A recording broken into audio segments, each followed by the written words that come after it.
Welcome to Film Feast. We're two sister grill masters watch a movie, yap about it, and make a recipe inspired by it. Today, we're talking about the 2004 classic, Anchorman. For those who haven't seen it, this is what the movie's about. A big deal anchorman, Ron Burgundy, welcomes a new female reporter, Veronica Corningstone, to the male-dominated news team of the 1970s. Veronica begins to outshine Ron, and the two begin a feud, which leads to Ron making a big on-air mistake that ruins his career. The movie doesn't sound like it's going to be good in any way. But that's what the cast brings to this movie. During this time period, everybody was quoting this movie like nonstop. Who stopped quoting this movie? Oh my god! Yeah, but it was annoying for a period of time. That was like super annoying. Everybody was like, all the lines were just so popular. One of my favorite parts of this movie is when they're talking about a cologne called Sex Panther. We all know that part. 60% of the time it works every time. Hey, what I'm calling a super seedy Sex Panther focaccia made with activated charcoal, so it's black. Ooh! Like a panther. Does it sting the nostrils? That's what everyone wants to know. I don't know if it has little bits of panther in it. But that's one of my favorite parts of the movie, and I really wanted to make this bread because I love using activated charcoal in breads. You can buy activated charcoal focaccia or sourdough in like specialty bread stores, and it doesn't taste like anything. It looks super weird, that's for sure. It's like jet black, like a panther. It's like an instant conversation starter. If someone sees this, they're like, is it burnt? Is it supposed to be like that? Because it's literally jet black. Yes. So I've never made a focaccia using activated charcoal before.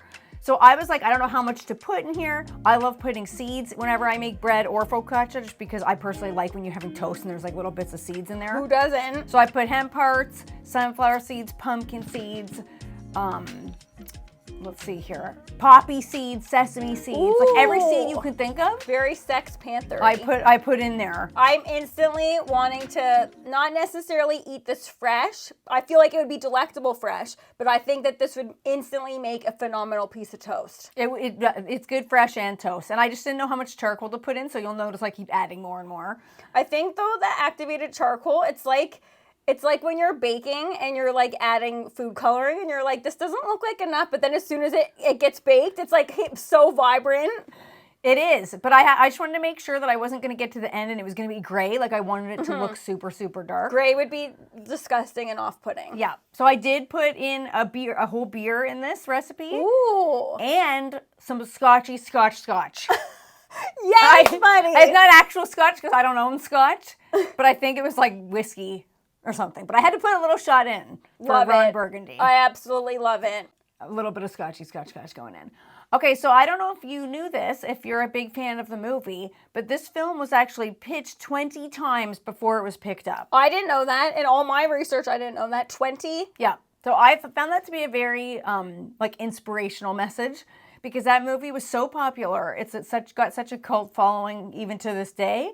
And if it was denied 20 different times, although the original script was, or the original plot of the movie was like terrible. I read that. I was like, this what? It's totally not anything what it turned out to be. No, and I was like, no wonder it got turned down because it sounds absolutely awful. So the original plot was supposed to be a parody of Alive, which is a movie about how survivors of a plane crash turn to cannibalism to survive.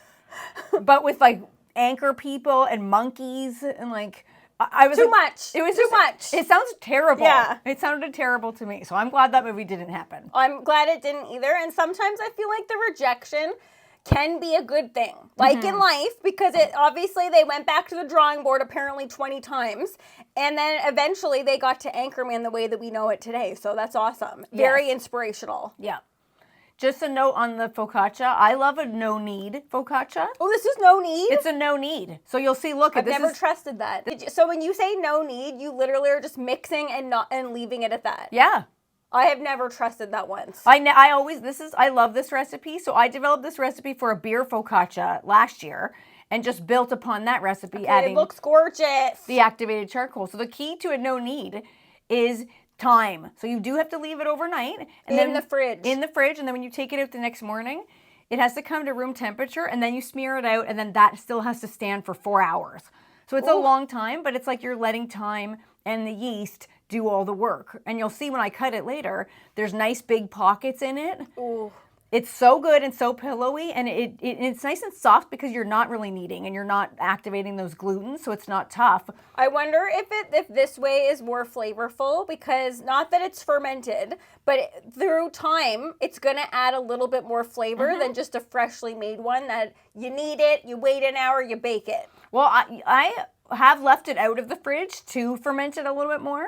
And it is more sour. It's more like a cross between a focaccia and a sourdough. Well, you had me there then. So Because look, even though it takes time, yes, that looks exactly like what you want for a focaccia. so for some people, they might be like, oh, the color kind of is like throwing me off. No, I like it. I like it too. I feel like if you have this bread with like some cream cheese on top. Ooh, cool. It's such a nice color combo, or any sort of like colorful condiment, like some jam or like cream cheese and jam.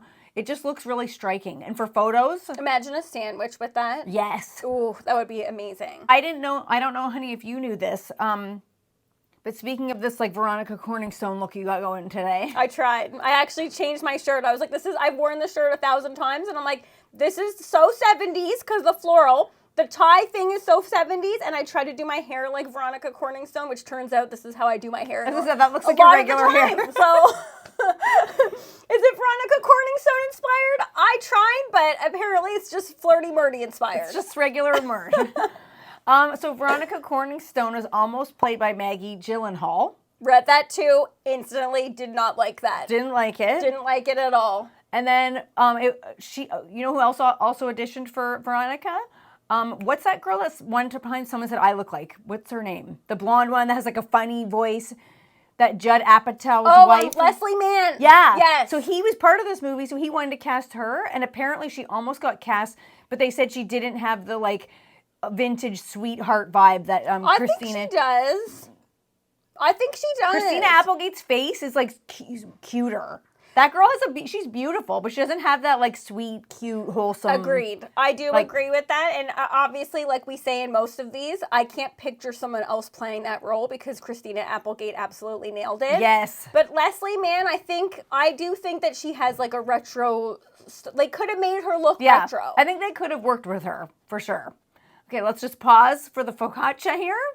Give it to me. What's the flavors, baby? What are the flavors here? So you're not tasting the charcoal whatsoever. It's literally just a nice, soft, pillowy focaccia, lots of seeds going on there. You do get a light flavor of the beer, but look at those bubbles. Is this a gimmick? The charcoal? Yes. No. Does it provide any health? Charcoal apparently is supposed to rid your body of toxins. That's why if you're doing like a cleanse, you'll have a charcoal, maple syrup, lemon sort of concoction. That weird like, yeah. I didn't notice that I felt any different after eating it. I put a lot of butter on this piece. I like that the butter, you can see it. Yes. You can really, really see Although it. that's vegan butter, so it's kind of white. But if you had regular butter in that like nice yellow color, I was in heaven here. I just could have kept standing there and eating it. Okay, so Sex Panther focaccia. I'm all in on that. I hope it doesn't smell like Sex Panther. I hope it doesn't smell like gasoline. And I'm going to say it doesn't burn the nostrils because you're just going to town on this thing. Yeah, I was obsessed with it. I think that this one's an absolute winner. All right, it looks phenomenal, honey. Can I tell you what I made now? Yes. Okay. Please do. Okay, so I was inspired by this part of the movie. Sky rockets in flight. Boo! Afternoon delight. No. Whoop. Afternoon delight. To me, that is one of the most iconic scenes of the movie. Yeah, it is. Okay? People love that one. That's how I discovered that song. And if you didn't know this, that song is about some afternoon lovemaking. I did know that. I think it's quite evident that that's what that's about. Now, what did you make based on this? Okay, so I made something that I think takes second place to afternoon lovemaking. Okay. Okay, I'd rather go for this actually than afternoon lovemaking. Uh-oh. I made what I'm calling afternoon delightfuls. Ooh. Okay, so these things are Serrano wrapped dates. Oh my. Stuffed with cheese, stuffed with crunchy, spicy peanuts. Ooh, that sounds good. Does that not sound like what you would think of when you're thinking of an afternoon delightful? I think so. Could you go for that in an afternoon? It's got everything you need in one little bite. It literally does. Sweet, salty, cheesy, bacony. Now, if you're like, what the heck is Serrano ham? And like, why wouldn't you do like a typical bacon or a prosciutto? This is like prosciutto's Spanish cousin, okay? It's actually dry cured, so it has more of like a jerky like texture, and prosciutto is like chewy and wet a little bit. It can be a little bit gummy and like mushy. Honest. I actually prefer this because of the texture. It's a little bit saltier than prosciutto, and I would think a little bit more flavorful. Okay. Okay, and it pairs perfectly with the sweetness of the dates, which, in my opinion, and honey, I know you're going to agree with me, that is nature's caramel. I am obsessed with dates. With health benefits. And I think people are getting wise to dates now. Dates are 100%. Dates have been popular in so many different cultures forever, but all of a sudden now, all these like Canadians and Americans are like, dates are the best thing ever. A lot of people knew about that. Yeah. You didn't just invent them. Okay, but did people know about stuffing them and wrapping them and stuff? Now, I will tell you a note on dates, and I didn't want to tell you this because I know you would have got disgusted. Oh, no. When you're taking out the seed. No, are there bugs in there? I found a bug in mine. And I was like, you gotta take out the seeds. Like what kind of bug? It was like a black dry worm. And I was like, okay, make sure, don't be chomping in on that like an olive. Like, you know, sometimes you can just chomp an olive and get the seed out. Yeah. Oh, I don't do that. No. Open it up and look in there. From now on, first of all, that's how I've always eaten my dates, but from now on, I absolutely am not alling it. And I had heard that can happen because obviously it's a fruit like any other fruit. Things can get in there. But I've never seen that. And then recently that happened, and it was dried and it had been in there for a while because it was like excrement in the date. No. Yep. Oh my God, ew. I was so disgusted. And it almost turned me off of dates. Okay, I'm like, yeah, these were so good. I'm not turned off of that, but I'm almost there with it. Those look afternoon delightful. Okay, they were, and I made them obviously on a charcoal grill, and they taste, that flavor always is going to make anything taste better. They were super easy. They did take quite a bit of time, and that was because of the Serrano ham. It takes like a little while to get that cooking, get that sizzling. It took 45 minutes, but I think they were worth every minute. But it's not raw, so you don't have to. You don't. But I was going for a crunchy texture because I wanted it to pair with like the softness and the gushiness of the interior. And then, if you're wondering, did the peanuts hold up? Did they stay crunchy? Did they? You know how the spicy peanuts have like a coating exterior. It's almost like a chip nut. Yes. Yeah, it is. I know it kind of is like a that. Chip nut. Is a chip nut a thing? I don't think that's what they're called. Yes, they are. Chip nuts. There's like chip coated nuts. Okay, well, that's what this is then. Yeah. But like with an Indian spice. I love an those. Indian flavor to it. Did it hold up? It did. It remained crunchy. It held up that day, but the next day, it's like they dissolved into the cheese, which I wasn't mad at that. Who cares? Yeah, as long as the flavor's there. The flavor was phenomenally there. They were absolutely delightful. Those look so good. So you're telling me if you had to go for afternoon delight or afternoon delightfuls, what would you go for? I think we all know the answer. Let me hit you with some of the most iconic lines of Anchorman. All right. I think we all know them. Yes. If you live in the world, you know them. People still say them to this day. Now, one of my favorite ones is, well, they're all iconic, but we used to say this during a family trip to New York City. Oh, yeah, in the hottest time. We went to New York in July. It was stinky. It was hot. It was sweaty. So we kept saying, milk was a bad choice. I forgot about that. How did you forget about that? That was during that time period. It was like annoyingly quoted, that movie. Yeah, it was. I remember it got to a point Not where as bad as Borat. We got to add Borat to our list, but Borat was like, if you even uttered my wife, people would be like, my wife. I know. Like, it's so true. To this day, I can't hear that without thinking of Borat. What food would you make inspired by Anchorman? And if you have a movie that you'd like us to make a food inspired by, leave us a comment below and let us know what it is.